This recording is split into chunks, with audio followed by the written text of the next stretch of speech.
오늘 말씀을 보겠습니다. 여호수아서 23장 1절에서 5절 말씀까지 보겠습니다. 한 목소리로 말씀을 읽도록 하겠습니다. 여호와께서 이스라엘의 사방 내적을 다 멸하시고 안식을 이스라엘에게 주신 지 오랜 후에 여호수아가 나이 많아 늙은지라 여호수아가 온 이스라엘 곧 그 장로들과 두령들과 재판장들과 유사들을 불러다가 그들에게 이르되 나는 나이 많아 늙었도다. 너희 하나님 여호와께서 너희를 위하여 이 모든 나라에 행하신 일을 너희가 다 보았거니와 너희 하나님 여호와 그는 너희를 위하여 싸우신 자시니라. 보라, 내가 요단에서부터 해지는 편 대해까지의 남아있는 나라들과 이미 멸한 모든 나라를 내가 너희를 위하여 제비 뽑아 너희 지파에게 기업이 되게 하였느니라. 너희 하나님 여호와 그가 너희 앞에서 그들을 쫓으사 너희 목전에서 떠나게 하시리니 너희 하나님 여호와께서 너희에게 말씀하신 대로 너희가 그 땅을 차지할 것이라. 아멘. 오늘 이 말씀을 읽으면서 오늘 이 말씀의 내용은 우리가 여호수아를 통해서 여호수아서를 좀 읽고 왔는데 바로 그 여호수아가 나이가 많아서 이제 유언을 하고 있습니다. 우리가 성경 말씀을 공부하면서 벌써 여호수아가 죽어가야 하는 이런 시기가 다가왔습니다. 여호수아가 오늘 말씀을 보니까 이스라엘에 있는 장로들과 또 두령들 또 재판장들 그리고 유사 이들을 다 불러모았습니다. 소위 말해서 이스라엘 백성들의 지도자들을 불러모았습니다. 어디로 불러모았는지는 모르겠어요. 성막이 있는 실로 땅으로 불러모았는지 아니면 이제 자신이 너무 힘들고 늙었으니까 이제 나이가 거의 여호수아가 죽은 나이가 110세니까 110세 가까이 되었을 것 같습니다.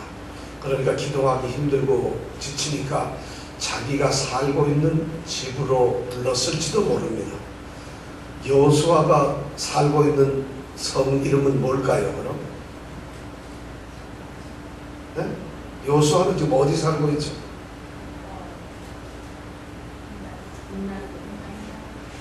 자, 어디서 살고 있을까요?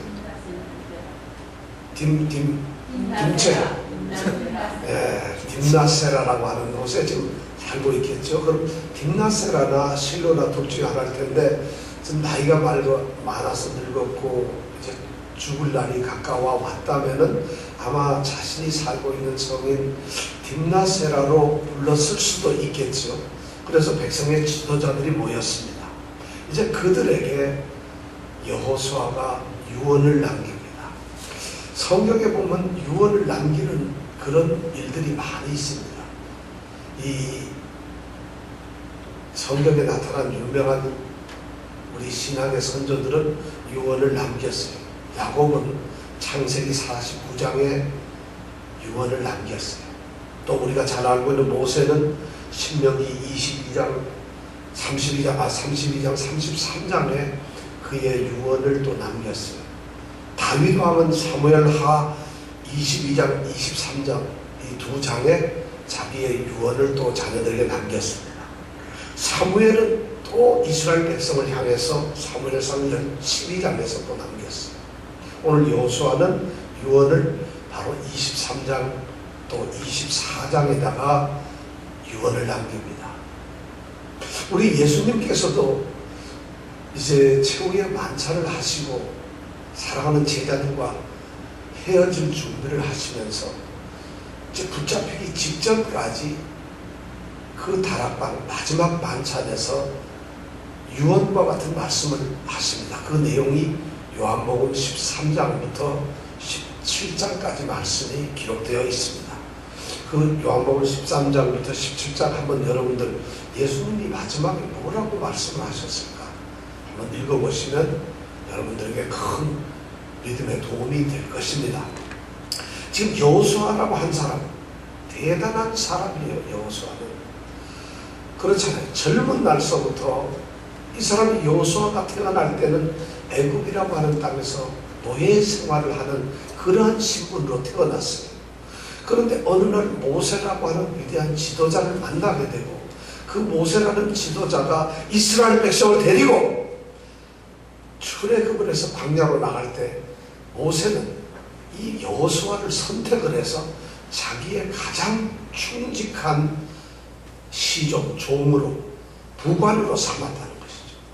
그래가지고 이 여호수아는 모세를 따라서 광야에서 40년을 같이 살았어요.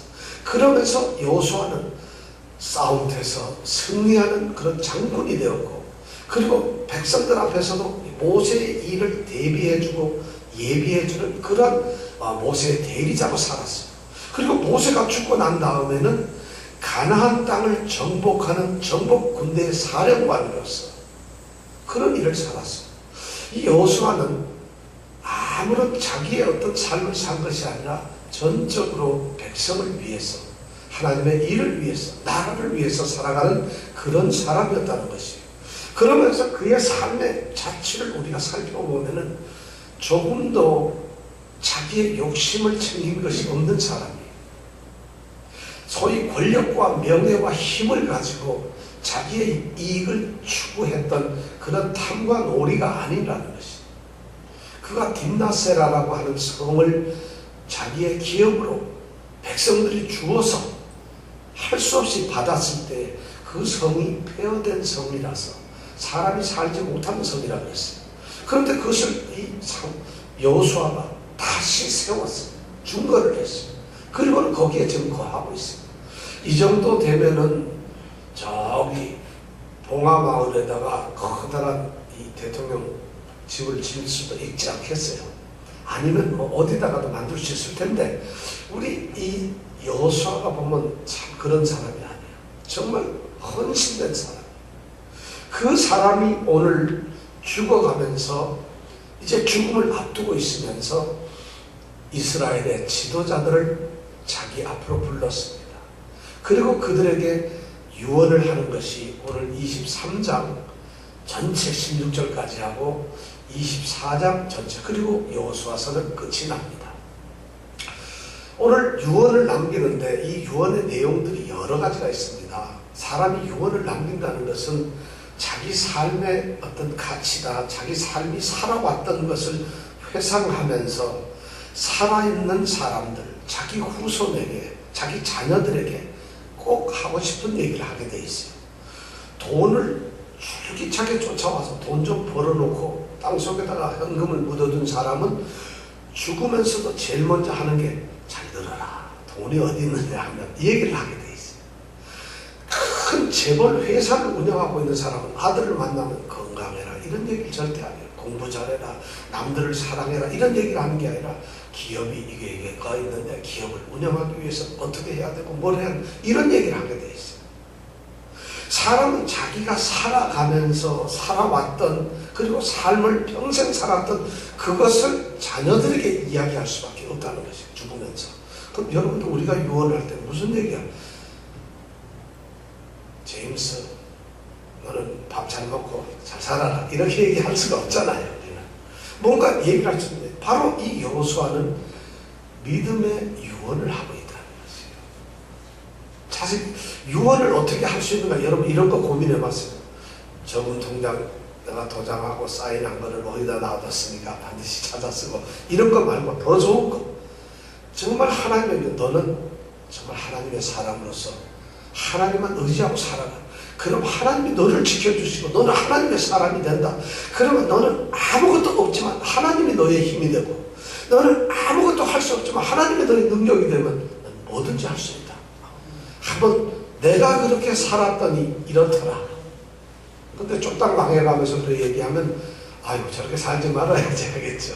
그런 믿음의 유언이 필요하다는 것이에요. 근데 오늘 바로 이 여호수아가 그런 유언을 하는데, 오늘 4절에 보면은 아주 중요한 유언을 합니다.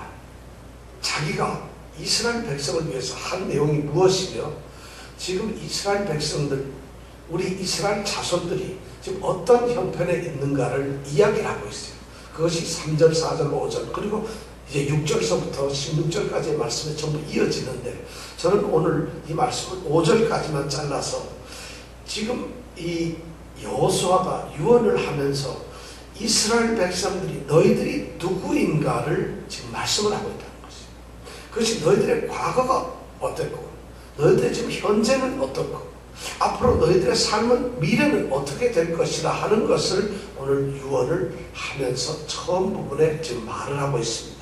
그런데 4절에 보면은 너희들의 오늘 형편을 얘기합니다. 4절 다 같이 한번 읽어볼까요? 시작. 보라 내가 다시 한번 하겠습니다. 시작. 보라 내가 요단에서부터 해지는 편 대해까지의 남아있는 나라들과 이미 멸한 모든 나라를 내가 너희를 위하여 재미 뽑아 너희 지파에게 기업이 되게 하였느니라. 예, 보라. 잘 들어라 이 말이. 보라 이 말은 뭘 보라는 게 아니라 자 내가 지금 하고 있는 얘기를 잘 들어라 이런 말입니다. 우리 한번 잘 들어보자고요. 내가 여호수아가 얘기합니다. 요단에서부터 해지는 편 대해까지. 이 말은 뭐냐면 요단에서부터 해지는 편 대해까지. 해가 지는 편은 동쪽일까요 서쪽일까요? 어느 북쪽? 야 해는 이스라엘은 해가 어디로 질까요? 동쪽으로 질까요? 서쪽으로 질까요? 아 이렇게 물으니까 갑자기 헷갈려요. 해는 어디서든지 서쪽에서 집니다. 이스라엘은 정말 그럴까요? 네, 그러니까 해가 지는 쪽이 서편인데 해 지는 편 그러면 어느 쪽이라는 얘기예요? 서쪽이라는 얘기예요. 거기에 뭐가 있다고? 대해가 있다. 큰 바다가 있다는 거예요. 그 바다를 우리는 지중해라고 그럽니다. 그러니까 서쪽 편에는 지중해가 있고 그러면 동쪽에는 뭐가 있을까요? 예, 오늘 말씀해 보니까 요단에서부터 해지는 쪽이니까 요단은 어느 쪽에 있어요? 바로 우리나라에서 말하면 동해에서부터 서해까지 이런 말이랑 똑같은 거예요. 그러니까 동쪽에서부터 서쪽까지 이런 말이에요.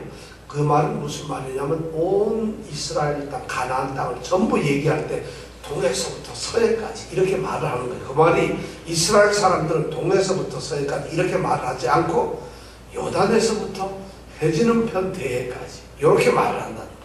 그러니까 신앙이 있고 성경을 많이 읽은 사람은 요단에서부터 대해까지 하나님께서 그 백성을 지켰습니다. 이렇게 하면 장로님들도 못 알아들어요. 왜냐하면 성경을 잘 모르기 때문에. 근데 오늘 이 자리에서 이 말씀을 들으신 분은 앞으로 이스라엘 얘기할 때 하나님께서 가나안 땅을 요단에서부터 대해까지 차지하게 하셨습니다. 이러면 동쪽에서부터 서쪽 끝에까지로구나. 이걸 우리는 알 수가 있다는 것이. 성경 말씀은 의미를 잘 알아요. 그런데 동해에서부터 서해까지 가만히 보니까 4절에 보니까 남아있는 나라들과 이미 멸한 모든 나라를 내가 너에게 주었다. 남아있는 나라들 그리고 또 뭐? 이미 멸한 모든 나라를 줬다. 그럼 남아있는 나라도 있고 멸한 나라도 있다는 것이죠. 남아있다는 나라는 무슨 나라인가 하면은 아직 점령이 되지 않은 그런 성들이 있다는 것이에요.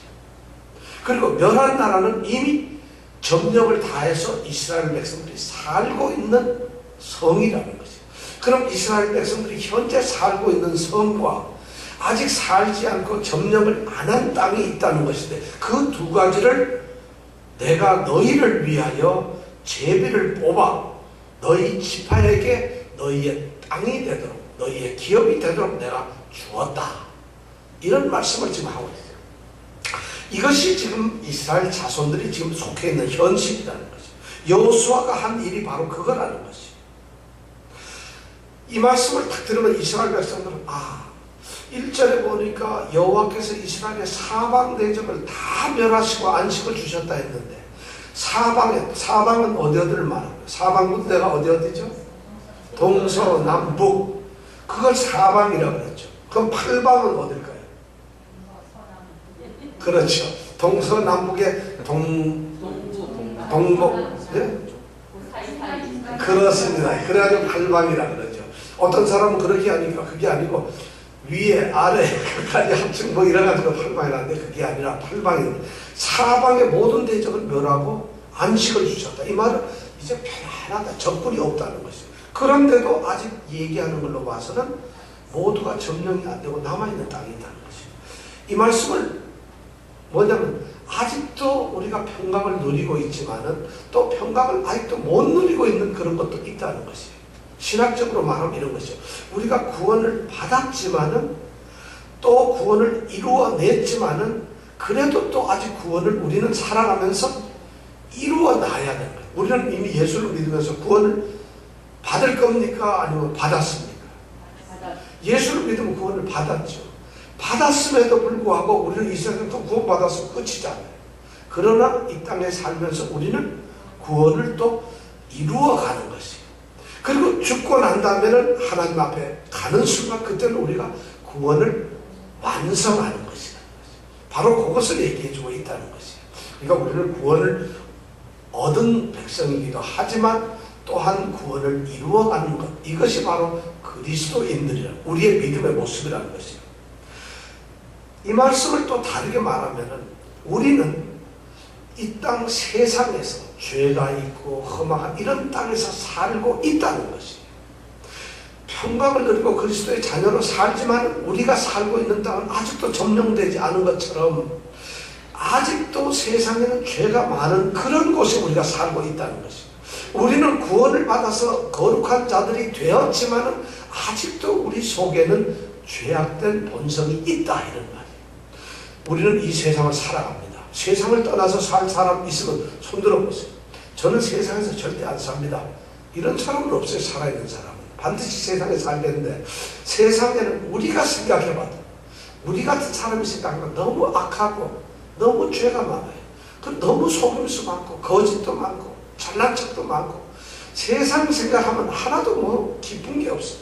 그냥 돈만 좋은 것 같아요. 세상에서 제일 좋은 게 뭐냐면 돈만 좋지 딴 건 안 하도 안 좋은 것 같아요. 돈도 사실은 여러분 나빠요. 돈 그 자체 보면 모든 사람이 만졌는데 돈 만지고 난 다음에 꼭 손 씻으세요. 어떤 사람이 만졌는지 모르잖아요 여러분. 그런데 그 돈이랑 이래가지고 세는 거 보면 참 대단하신 분들의 돈은 좋은가 봐요. 근데 이 세상 바로 그렇게 악한 세상에 우리가 살면서도 우리는 점령되지 않은 땅처럼 그들과 친구가 되어서는 안 돼요. 세상에 살지만 세상에서 살고 있지만 세상과 짝이 되거나 세상과 친해져서는 안 된다는 거죠. 바로 그 말씀을 하고 있어요. 자, 또 이런 것입니다. 우리가 이 세상을 살고 있는데 우리가 살아가는 삶에는 이미 행복과 평강도 있지만 고난과 고통과 슬픔도 있다는 것이에요. 낮이 있으면 밤이 있다는 거죠. 여기 꽃이 있는데 아름답게 피어요. 정말 꽃이 아름답게 피는데 이 꽃이 아름답게 피기 위해서 낮만 있어가지고 햇빛만 비치면 절대 꽃이 필 수가 없어요. 정말 깜깜한 한 밤을 또 지나고 나야지 이슬도 떨어지고 또 낮에 햇볕이 따갑게 비쳐야만 이 식물은 자라서 아름다운 꽃을 피우게 되어 있는 거죠. 그러니까 식물이 꽃을 피우기 위해서는 칠흑같이 검은 깜깜한 폭풍이 몰아치는 그런 밤도 필요할 것이고 어두운 밤도 필요해요. 또 햇볕이 쨍쨍 내리는 아주 고통스러운 낮도 필요해요. 낮과 밤이 다 있어야만 꽃이 아름답게 피어나듯이 우리 예수를 믿는 사람들도 예수 믿었기 때문에 다 좋은 것이 아니라 현실적으로 어려움이 있다는 것이에요. 우리에게는 평강도 있지만 또 한편으로는 힘든 우리의 어려움과 고통도 있다는 것입니다. 우리에게는 이미 이루어 놓은 것도 있지만 이루어내야 할 사명도 우리에게 있다는 것입니다. 바로 4절에 대해서 이 여호수아가 이스라엘 백성들에게 너희는 요단에서부터 대서편까지 점령한 땅과 점령하지 아니한 땅을 소유한 지파들이다. 너희들은 바로 그런 존재다. 이 세상에서 너희들이 가나안 점령했다 해서 완전히 이제는 하나님의 약속하신 땅, 젖과 꿀이 흐르는 땅에서 이제는 배도들이며 노는 그런 것이 아니라 그런 행복도 있지만은 또 아울러 너희들이 해야 될 일도 있다는 것입니다. 이런 너희들인데 너희들이 결코 좌절해서는 안 되고 열심히 힘을 다해서 최선을 다해서 살아야 된다. 믿음으로서 살아서 그 모든 것을 점령해야 되고 그것을 쟁취해야 된다는 것을 첫 번째 말을 하고 있어요. 그러려면 어떻게 해야 되느냐? 너희들이 누구인 것을 알아야 되는데 바로 2절에 나와 있는 말씀 3절 3절 한번 같이 읽어보겠습니다. 시작. 너희 하나님 여호와께서 너희를 위하여 이 모든 나라에 행하신 일을 너희가 다 보았거니와 너희 하나님 여호와 그는 너희를 위하여 싸우신 자시니라. 자, 3절 이 말씀에 보면 중요한 아주 자주 나온 단어가 있습니다. 무슨 단어가 있어요? 너희라는 단어예요. 너희. 그 다음에 하나님이에요. 너희. 보세요. 몇 번 나와요? 3절에 너희라는 단어가 몇 번 나온가 보세요. 빨리 써보세요. 너희가.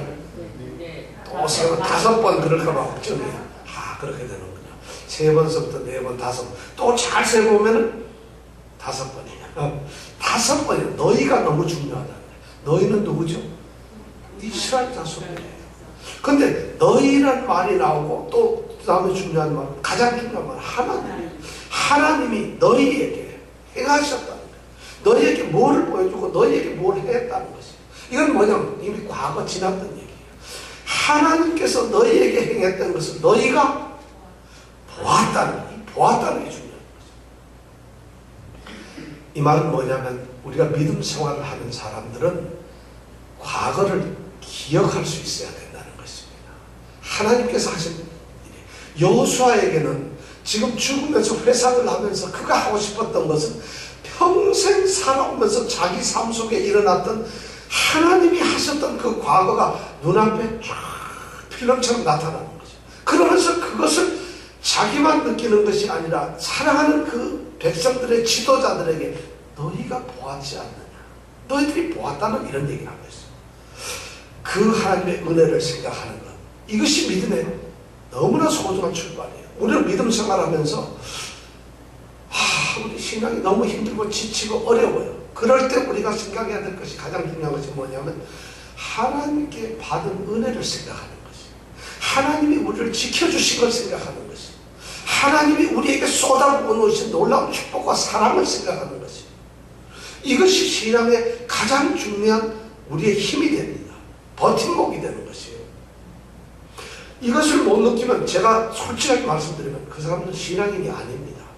내가 죄인인데 구원받을 수 없는데 하나님께서 자기 아들을 죽게 만드셔서, 그래서 그 아들을 통해서 믿으면 구원을 얻기 위해서 내가 나와 이거 믿게 만들고 그 아들을 죽게 만들고 믿게 만들므로 내가 구원을 받았다. 이런 감격이 있어야만 비로소 우리는 신앙이라는 것을 갖게 되는 것이에요. 그런 걸 모르면 안 돼요. 왜 하나님 아들이 죽었어요? 왜 죽었어요? 제가 이런 말을 할 때는 이유를 묻는 것이 아니라 왜 하나님 아들이 우리 같은 사람, 나 같은 사람을 왜 죽으셨어요? 내가 뭔데? 나를 살리려고 그 아들이 죽어야 되는 거죠. 나 때문에 형편없는 존재인 죄악 가운데서 죽을 수밖에 없고 소망도 없고 아무것도 아닌데 그런 나를 위해서 죽었어야 된다. 그 아들이 죽어야 된다. 아들이 고생을 당하는 것이 아니에요. 아들이 조금 힘든 곳에 가 있는 것이 아니에요. 아들이 조금 망신당하는 곳에 있는 것이 아니라 망신, 조롱, 모든 것을 당하고 나서 죽어야 돼요. 그 죽음 때문에 우리가 살아요. 그 왜 그 아들이 죽어야 되는 그런 고통을 당해야 했을까?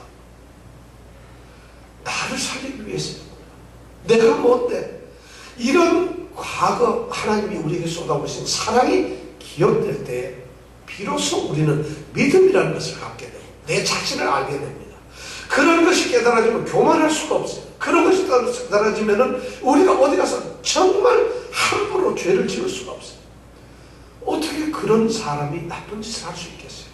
바로 여호수아가 너희를 향해서 너희를 위하여 하나님께서 하신 일을 너희가 보았지 않느냐?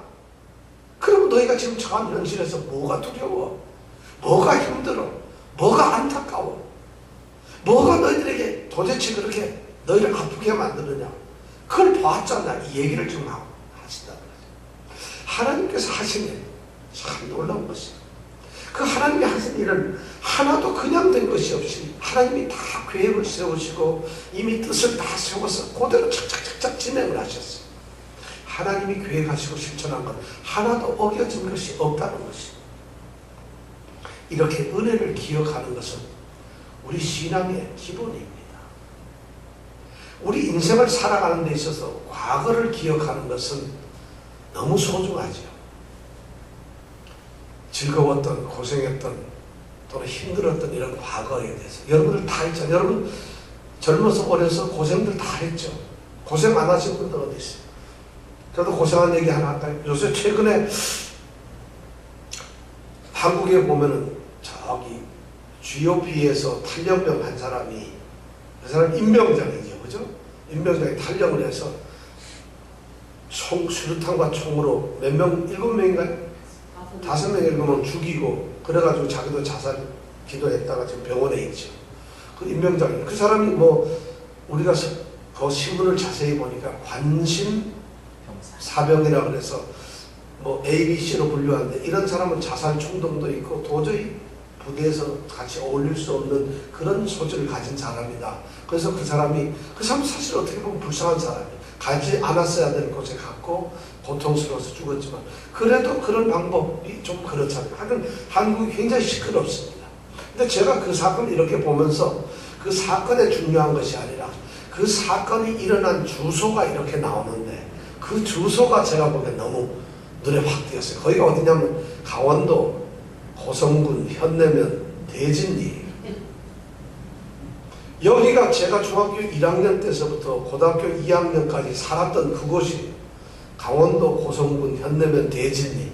그리고 자세히 보니 면파리, 좀 보니까 마달리. 아니 마달리, 어달리 이쪽에는 말이죠. 제가 중학교 때 고등학교 1학년 때 새 잡으러 가던데, 새 잡고 토끼 굴러고 이러던 데가 바로 마달리라는 것이. 그러니까 GOP 바로 옆에요. 제가 그걸 생각하면서 오늘 이 말씀을 생각하면서 과거를 이렇게 생각을 해봤어요. 그 당시를 중학교 1학년서부터 고등학교 2학년까지. 저희 어머니가 계시지만 어머니가 그때 연세가 얼마나 되셨냐면 30대 중반이에요. 30대 중반에 자식은 5명 있었어요. 그래서 막내가 이제 막 젖을 먹거나 떼던 그런 때였습니다. 근데 우리 집이 그 당시에는 참 무척 가난했어요. 제가 이거 뭐 신세타령 아니에요.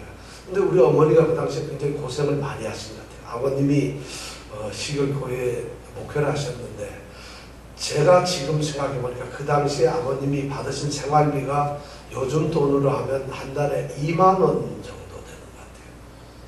2만 원 정도 되는 것 같아요. 그럼 2만 원 가지고 어떻게 살아요, 한 가정이?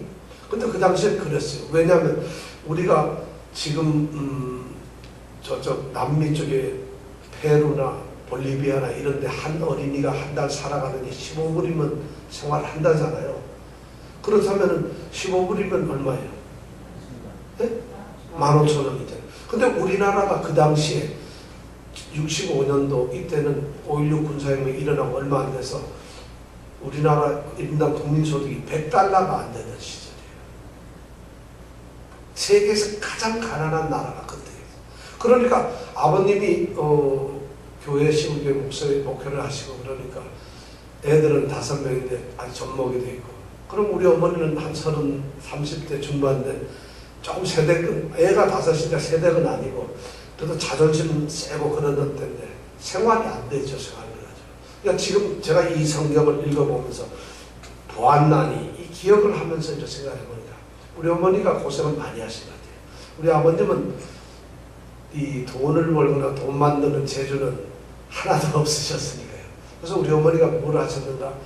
돈을 벌어야 돼요. 제가 그 당시 중학교를 다니고 고등학교를 다니까 등록금을 내잖아요. 근데 등록금은 하여튼 1차, 2차, 3차 하면은 등록금이 안 돼서 그렇겠죠? 꼭 세 번째 마지막까지 가서 냅니다. 근데 등록금만 내면 인생은 끝나는 게 아니라 학교 다닐 때 보니 그 당시에는 꼭 뭐를 내죠? 기성회비, 육성회비라는 걸 냅니다. 육성회비를 내고 그 다음에 또 육성회비만 내면 좋은데 그 다음에 또 반에서 학급비라는 걸 걷습니다. 야, 제가 육성회비는 내본 적이 없어요. 그 다음에 학급비도 내본 적이 없어요. 왜냐하면 우리 어머니가 안 주셔서 그래요. 왜냐하면 우리 어머니도 줄 돈이 없고요. 왜냐하면 생활이 안 되니까 줄 수가 없죠. 그러면 칠판에 그 당시는 인권 유린을 해도 형편없어 칠판에다가 이름을 써요. 육성회비 안 낸 사람. 제일 처음에는 그런 이름도 안 따가 서서히 지나면 크게 써. 육성회비 안 낸 사람. 처음에는 이름만 써요. 다 알아들으니까. 그러면 아무렇지도 않다가 한 일주일 지나면 그래도 사람이 한 명씩 줄어들죠. 그럼 마지막에 한 2~3명 남는데 그때는 육성회비 안 낸 사람, 학급비 안 낸 사람 칠판에 써놓습니다. 그럼 반에 딱 들어가면 칠판 구석에 그게 딱 이름이 딱 있으면은 무슨 뭐 공부 제일 잘하는 사람하고 이런 사람 얼마나 좋겠어요. 그리고 끝까지 나중에는 안 주어지다가 안 내면은 뭐 안 내는데 장사 있겠어요. 그럼 한 번씩 이름 지어. 그러면 아 이번 달은 또 지나갔구나. 그럼 3개월마다 한 번 내는데 그게 얼마나 그래 자주 나오는지 말은 3개월인데 칠판에 쓰여 있는 게 한 달 넘게 쓰여 있다 보니까 거의 매달 되는 거예요. 매달. 그래서 거기다 학급비까지 넣으니까 그때는 어머니가 왜 그렇게 야속했던지. 근데 어머니는 사실 더 고생을 하셨어요. 5에다가 이 젖먹이까지 있는데 우리 어머니가 하신 일이 그 강원도 고성군 현대면 대진리가 거기가 이 휴전선 바로 아래 마을인데 이제 바닷가죠. 어촌인데 그래서 우리 어머니가 뭐 우리 어머니도 돈 버는 재주는 없고 하니까 이 어부들이 나가서 이제 뱃사람들이 나가서 미역을 이렇게 막 바다에서 건져오면은 그걸 바닷가에서 이렇게 미역을 말리는 일을 이런 걸 소위 아르바이트 요즘 말로는 아르바이트고 그 당시로 말하면 전업입니다. 그거 안 하면 못 사. 그리고 하면은 요새 돈으로 한 1센트 정도 주나요? 그거 한 판 하면. 근데 그걸 그냥 넣는 게 아니라 미역을 나르려면은 이렇게 가마니 있죠. 쌀가마니를 양쪽에 이렇게 트면 넓은 이제 판이 되죠. 그럼 거기에다가 넣고 미역 입술 같은 거기다 쭉 늘어놓고 요즘 모양처럼 미역을 이렇게 만드는 겁니다. 그래서 그걸 만들고 관리하고 그러면은 그거 뭐 하나 하면은 한 1센트 한 10원 이렇게 주나요? 그럼 그런 걸 가지고 돈을 모아요. 그렇잖아요. 또 여름이나 이런 때 되면 뭘 하겠어요? 여름에는 오징어 잡이를 하니까 배가 나가서 오징어를 잡아먹고 그러면 그 오징어는 그냥 물오징어는 살아있는 오징어는 소화할 방법이 없으니까 어떻게 하겠어요? 말리잖아요. 그럼 거기에서 말리는데 그 오징어를 말리는 거예요. 그럼 오징어를 가지고 오면은 한 두름에 몇 마리인 줄 아세요?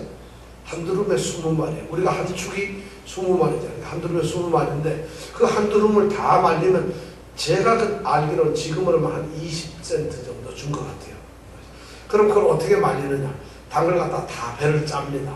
배를 딱 짜가지고 안에 내장을 꺼내면 오징어가 이렇게 생겨 다리가 이렇게 생겨 있죠. 그럼 그걸 갖다가 기둥을 이렇게 그 동네 길이 쭉 신장도 옆도 있고 길인데 길에다가 뭐를 세우는가 하면 이렇게 폴대를 세웁니다. 이렇게 기둥을. 그리고 거기다 새끼줄로 한 3줄 정도 이렇게 쭉 연결해놔요. 그럼 길이가 막 1km도 가고 그럽니다. 그럼 거기다 오징어를 거는 거예요. 그냥 걸면 날아가 굴면 되니까 이 대나무 같은 걸로 뾰족하게 화살을 만들어서 오징어를 이렇게 해가지고 끼워가지고 거기다 쭉 넣습니다. 그럼 바다하면서 슬슬 이렇게 말리고. 그래서 그거 말리는 일을 우리 어머니가 30대 중반에 하여튼 애를 키우고 그런 걸 했던 거죠. 그래서 거기를 버리면 그러면 그거 오징어 이제 말아서 한 이틀이나 3일 되면 그 오징어가 좀 쫀득쫀득쫀득해져요. 그러면 그걸 다 또 내려가지고 가만히 앉아가지고 발 뒤꿈치로 그걸 쭉쭉 펴야 됩니다. 왜냐하면 오징어가 말리면 쭈그러드니까 그래도 좀 큰 오징어처럼 하려면 그걸 넓혀야 돼요. 이거 다 하는 거예요. 그럼 오징어가 넓적해지죠. 그럼 다시 그걸 말려가지고 그 다음에 지나게 되면은 분이 하얗게 나면 저기 합격이 돼가지고 그걸 이제 파는 것이죠. 그렇게 하려면 오징어를 발 뒤꿈치로 하니까 발 뒤꿈치가 밀린 데는 뽀얗게 되고 옆에는 새까맣게 때가 끼는 거죠. 그런 거 이제 우리 어머니가 하면서 그래가지고 제가 보기에는 뭐 소위 부수입을 얻는 거예요. 그래서 그걸 모아가지고 생활을 해야 되는데 학급비나 뭐 이런 돈은 나올 수가 없어요. 지금 생각해보면 그 당시는 너무 야속했는데 이걸 보면서 강원도 고성군 현대면 대진리 그 주소가 딱 나오니까 그런 것이 딱 생각나는 거예요. 한 5년 동안 거기 살면서 중학교, 고등학교 때 그랬던 고생이 생각납니다. 그 고생 없었던 사람이 어디 있겠어요? 다 누구에게 있죠. 근데 그런 고생을 생각하면서 과거를 생각하지 않으면 현재가 있을 수 없고 미래도 없겠구나. 우리 여러분들 누구에게나 다 과거가 있잖아요. 그런 고난의 순간들이 다 있어요. 하다못해 너무 부자라서 잘 먹어가지고 배탈이 나가서 배 아픈 고민이라도 가져본 적이 있잖아요. 다 누구에게나. 그 인생은 그런 과거들이 있고 다 고통스러운 게 있어요. 그런 것들이 모여서 현재가 되는 것이고 그 현재에서 우리가 또 미래를 하는 거죠. 하나님께서는 바로 오늘 3절에서 얘기하신 게 너희들 눈으로 지금까지 오늘 땅을 나누던 이렇게 제비 뽑아서 너희의 기업을 준 이 사실이 오늘날까지 있기까지 너희들이 싸웠던 것을 기억해봐라. 하나님께서 여리고성을 건너게 이기게 하시고 이 가나안 땅에서 수많은 족속들 싸우게 하시고 어떻게 싸웠느냐? 하나님께서 직접 앞서서 지휘관이 되셔 싸우셔가지고 이걸 다 장만 31개의 성을 정복하게 하지 않았느냐? 그렇다면 오늘 너희들이 이것은 아무것도 아니라는 이런 말씀, 그런 이야기를 지금 유언으로 합니다. 그러면서 오늘 유언한 것이 마지막에 그 5절에 보면은 앞으로 하나님이 하실 일이 뭔가 이것을 얘기해 주고 계세요. 과거에는 3절에는 이런 일을 하셨는데 이제 4절에는 그래서 오늘날 이렇게 너희들이 살고 있지만 장차 너희들이 어떻게 될 것이라는 것을 5절에서 말씀을 하고 있다는 것이에요. 같이 한번 읽어볼까요? 시작. 너희 하나님 여호와 그가 너희 앞에서 그들을 쫓으사 너희 목전에서 떠나게 하시리니 너희 하나님 여호와께서 너희에게 말씀하신 대로 너희가 그 땅을 차지할 것이라. 여기서 또 제일 중요한 단어는 뭐죠? 제일 많이 나오는 단어가? 예, 너희가 또 나와요. 여기는 너희가 몇 번이나 나오겠어요? 3번? 4번? 5번? 6번. 예, 여기는 6번이나 나와요. 다시 주인공은 너희예요. 이스라엘 백성들이에요. 그런데 하나님께서는 약속하시고 당신이 뜻했고 계획했던 일은 반드시 이루는 것이에요. 과거에 너희들이 그 이루어졌던 것을 보지 않았느냐? 그리고 너희들이 지금 살고 있지 않느냐? 그런데 그 남아있는 아직도 정복되지 아니하고 남아있는 그 원수들, 그 땅, 가나안 땅은 반드시 하나님께서 너희 기업으로 주신다 했으니까 이루어질 것이라는 것이에요. 지금 그것을 유언으로 말하고 있어요. 우리가 소망을 갖는다는 것은 현재 당하고 있는 우리의 고난을 이길 수 있는 힘이 됩니다. 내일이 없는 사람들은 아무것도 할 수 없어요. 내가 지금 고생을 해도, 내가 직장생활을 시작을 해도, 내가 지금 이 일을 하고 있지만 이 일을 함으로써 장차 어떻게 될 것이다. 뭐가 내게 주어질 것이다. 내가 지금은 비록 그렇게 제이콥 시스템을 하고 있지만은 작은 것 같지만 이 일이 장차 커지게 되면 무엇이 될 것이라는 꿈이 있기 때문에 우리가 하는 것이에요. 소망, 미래가 없으면 아무것도 될 수가 없는데 바로 하나님께서는 그 소망을 약속해 주셨다는 거예요. 소망은 현재를 승리하게 해줄 수 있는 그런 힘입니다. 과거는 우리가 현재를 견뎌내고 버텨낼 수 있는 버팀목이 되지만 소망은 그것을 극복하고 이겨낼 수 있는 힘이 된다는 거죠. 내일이 없으면 아무것도 안 돼요. 오늘 읽은 말씀이 너희 하나님 여호와 그가 너희 앞에서 그들을 쫓으사, 너희 앞에서라는 것은 너희보다 먼저 이 말이에요. 너희 앞이라는 것은 눈앞이라는 의미가 아니라 너희보다 먼저 앞서 너희들이 쫓으려고 할 때 이미 하나님께서 앞서 나가서 그들을 쫓아버린다는 거예요. 너희 목전에서 가보니까 우리가 쫓으려고 갔는데 이미 하나님이 먼저 쫓아내서 가봤더니 우리 목전에서 그들이 쫓겨가고 있더라는 것이에요. 이런 말씀을 하고 있는데 여기서 보면 너희 목전에서 떠나게 하시리니 또 제일 끝에 보면 그 땅을 차지할 것이라 이렇게 되어 있는데 성경 원문에 보면 이런 미래가 아니에요. 이미 완료된 거죠. 번역을 하면 너희 하나님 여호와 그가 너희 앞에서 쫓으셨다. 그리고 그가 너희 앞에서 그들을 점령하게 하셨다. 그리고 너희 하나님 여호와께서 너희에게 말씀하신 대로 너희가 그들의 땅을 소유하였다. 이미 끝난 것으로 말하고 있어요. 이게 성경의 위대한 점이에요. 미래임에도 불구하고 앞으로 올 일인데도 불구하고 이미 이루어졌다는 것이에요.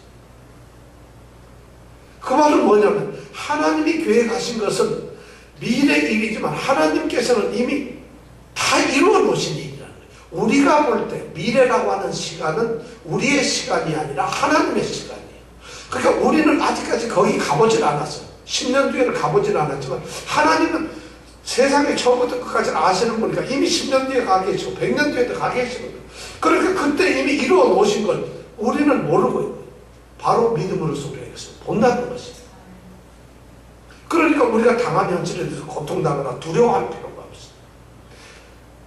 내일은 하나님께 속했기 때문에 우리 눈으로 하나님께서 우리에게 행한 일을 보았기 때문에 우리는 내일을 확실하게 보장받을 수 있고 그걸 믿을 수가 있는 것이에요. 똑같이 하나님이 하신 일을 많은 사람들이 보았습니다. 이스라엘 백성들도 보았어요. 하나님의 택하신 이스라엘 백성들도 보았지만은 이스라엘 백성이 아닌 가나안 땅 사람들도 그 사실을 보았어요. 가나안 땅에 살고 있지 않고 이미 사방에 있는 모든 그 당시 세계 이스라엘 가나안 땅 옆에 있는 나라의 사람들도 전부 이 사실을 보았어요. 똑같이 보지만은, 똑같이 보았던 사건이지만은 어떤 사람에게는 그것이 힘이 되고 어떤 사람에게 힘이 되지 않아요. 어떤 사람에게 힘이 되었어요? 이스라엘 백성들에게. 그들에게만 힘이 된다는 것이에요. 다시 말씀드리면은 영적인 눈으로, 영의 눈으로 하나님의 마음으로 세상을 보는 사람들, 그런 사람들이 힘을 갖는다는 것이에요. 그런 사람들에게 소망이 있다는 것이고, 그런 사람들에게만이 소망, 미래는 이루어진다는 것입니다. 그것이 하나님의 것이기 때문에 그렇다는 것이에요. 우리에게 그럼 소중한 것이 뭐냐면 과거를 믿음의 눈으로 볼 줄 알아야 된다는 것입니다. 더 중요한 말, 이 말을 다시 바꾸면 뭐냐면 우리는 우리의 현재 일을 실제적으로 하나님이 이루시고 하나님이 같이 행하신다는 그런 체험을 해야 된다는 것입니다. 내가 하나님이 함께 하시는 것을 한 번도 체험하지 않으면서 하나님이 나와 함께 하신다 느낄 수가 없어요.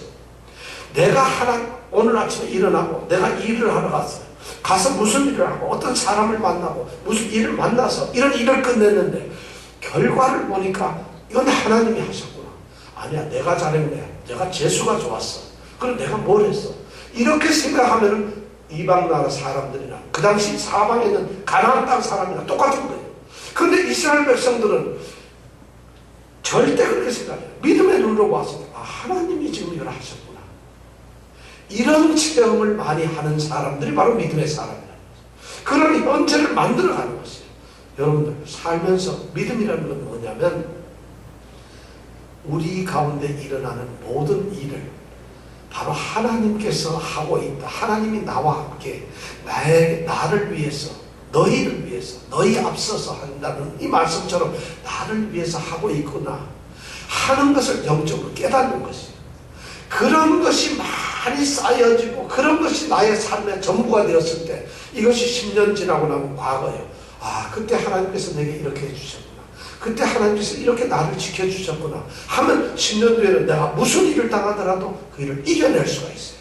그러면 10년 후에도 또 똑같이 이렇게 지금까지 나를 지켜주신 하나님이니까 앞으로도 지켜주실 것이라는 확신이 있게 된다는 것이죠. 바로 오늘 이 유언의 첫 마디가 여호수아가 그 얘기를 하고 있습니다. 너희가 과거를 믿음의 눈으로 보았느냐? 그래서 하나님의 역사를 깨달았느냐? 그렇다면 오늘 두려워하지 말라. 그리고 미래는 바로 너의 것이다. 이것을 지금 여호수아가 설명을 하고 있다는 것입니다. 이 유언의 말씀 우리가 잘 들어야 됩니다. 우리 믿는 사람들은 바로 이것을 놓치지 말아야 됩니다. 그렇다면 믿음으로 어떻게 살아야 될까? 다음 주에 우리가 그 생각을 한번 해보겠습니다. 그럼 어떻게 살아야 하느냐? 여호수아가 그걸 또 얘기하고 있어요. 6절서부터 꼭 읽어보세요. 6절서부터 너희들이 그렇다면 이렇게 살면 된다 하는 것을 우리에게 얘기해주고 있습니다. 여러분 정말 아름다운 하나님이 동행하는 현재를 사십시오. 이것이 바로 우리가 볼 수 있는 하나님이 이루어내셨던 과거가 될 것이고 그것이 우리에게 힘이 되어서 우리의 미래가 보장이 되는 거고 하나님이 함께 하신다는 확신 속에 살 수가 있습니다. 이 여호와의 고별, 이 유언을 우리가 마음속에 새기고 정말 믿음으로 승리하는 우리 성도들이 되시길 원합니다. 자, 우리 함께 기도합니다. 오늘 말씀 속에서 우리가 여러 가지 생각을 해봅니다. 너희 하나님께서는 내가 바로 하나님의 귀한 정말 하나님이 사랑하고 하나님이 가장 아끼는 그러한 사람입니다. 바로 나를 위해서 하나님께서 그 모든 일을 하셨는데 여러분 하나님이 혼자서 멋대로 하나님이 하고 하나님이 알아주다는 일 이렇게 만들지 마세요. 그것이 내가 믿음의 눈으로 보아서 깨달을 수 있도록 해주세요. 그래서 하나님이 하셨구나. 우리는 잠자고 아무것도 깨닫지 못하지만 하나님은 쉬지 않으시고 우리를 위해서 준비하고 깨닫고 일을 하고 계십니다. 하나님께서 모든 것을 계획하고 계시다는 것이죠. 이것이 영적인 눈으로 보았을 때 비로소 우리는 믿음의 사람들이 된다는 것입니다. 믿음의 사람들이 누릴 수 있는 가장 큰 축복은 그들의 미래조차도 하나님께서 다 똑같이 이루어 주신다는 것입니다. 오늘 여호수아는 평생을 하나님 앞에 바쳐서 하나님과 함께 110년의 삶을 살았던 이 여호수아가 그의 마지막 신앙 고백으로 이스라엘 백성들에게 지금 전해주고 있어요. 아니, 오늘 우리에게 여호수아가 마치 우리의 큰 어른처럼 내가 너희들에게 내가 경험한 것을 말한다 이러면서 고백을 해주고 있습니다. 우리에게도 놀라운 믿음이 있기를 원합니다. 이 시간 함께 기도합니다. 하나님, 오늘 우리의 삶 속에서도 하나님이 정말 나에게 매일매일 아침부터 저녁까지, 아니 잘 때까지도 하나님이 나를 위해서 일을 하고 있다는 것을 내가 영적으로, 눈으로, 정말 신앙으로 그걸 깨닫게 해주세요. 그걸 느끼게 해주세요. 그것이 비로소 신앙입니다. 신앙이 내가 느끼지 못하면 그건 신앙이 아니라 그냥 세상적인 우연이고 내가 그냥 내 생각입니다. 이것을 내게 주시옵소서. 그러니까 신앙의 사람들은 아침에 일찍이 기도하고 저녁 늦게 기도합니다. 그리고 하나님과 늘 대화합니다. 그래서 하나님이 나와 함께 하신 것을 내가 느낍니다. 그래서 하나님을 외롭게 그냥 버려두지 않습니다. 우리에게 그런 믿음을 주시옵소서. 이것이 학교에 있든지 또는 사업을 하든지 어떤 비즈니스를 하든지 직장을 다니든지 가정에 있든지 아니 투병을 모든 무엇이든지 바로 이런 믿음의 눈으로 보는 것이 중요합니다. 오늘 우리에게 이런 믿음을 주시옵소서. 그리고 내가 그것을 누리며 정말 하나님의 주시는 축복 안에서 사는 존재라는 것을 이제 누리고 그대로 살게 하여 주시고 정말 그것을 우리가 하는 이 세상에서 선포하는 그런 존재가 되게 하여 주시옵소서. 함께 기도합니다.